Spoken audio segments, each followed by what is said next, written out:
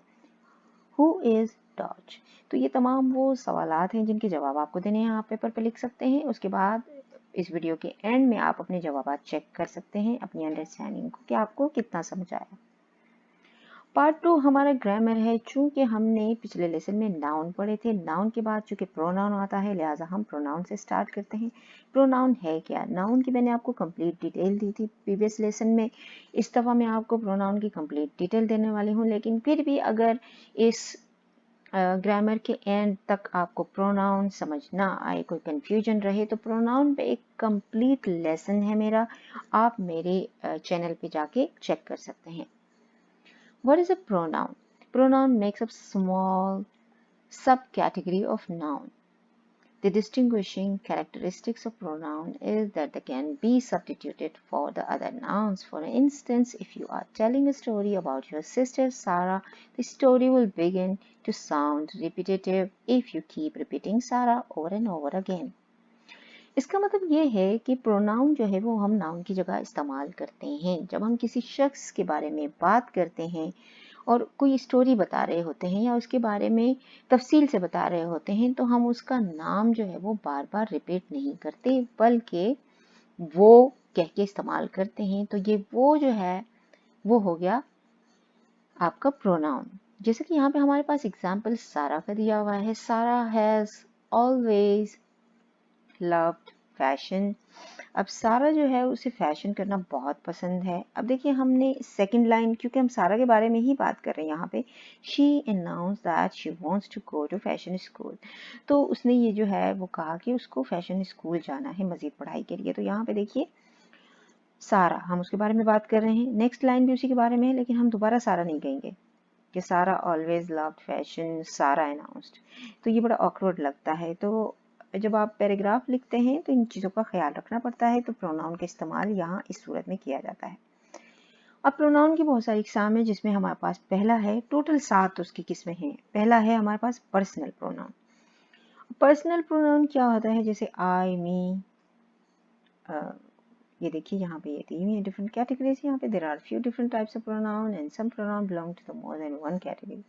She and her are known as personal pronoun. The other personal pronoun are I, me, you, he and him, it, we and us, and they, them.